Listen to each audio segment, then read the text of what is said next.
top of the morning to you all. Hope you've been touching your thing. Hope you're touching it, rubbing it, sliding on it, bending it, ripping on it. All right, we're gonna have some fun. We're gonna listen to some quacko people who control us tell us what's gonna happen to us. All right, so here, let's listen. All right, so we got planes flying above us. All right, so this is ECB's Kristen Lagarde, and she's going to tell us, us common people, because they're not people. You'll see that they don't think they're people. They're elite aliens, and she's talking to the people. So we're the serfs, and so she's talking to us. So let's analyze her words and see if we are in good shape here. Let's go, Kristen. A third of the fertilizers is shipped through the Strait of Hormuz. So she's talking about that food. is also at risk.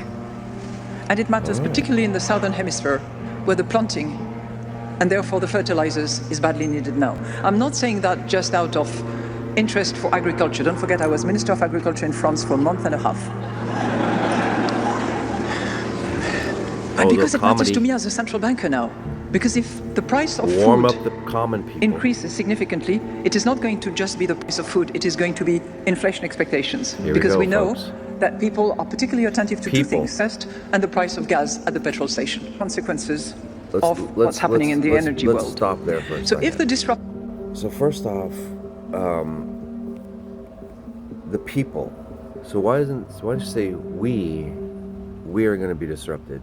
Why is it the people?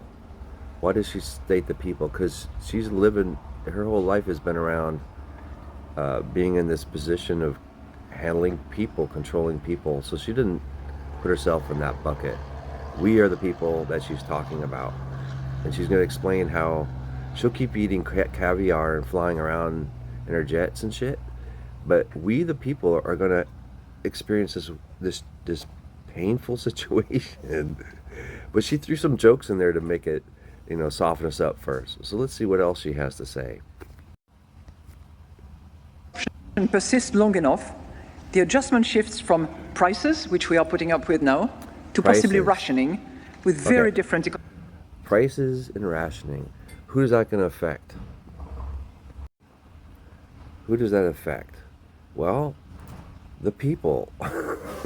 So here she is. She's going to start telling us how the people are going to suffer from the prices, because first we got to pay for all the prices, and then what's the next step? Rationing.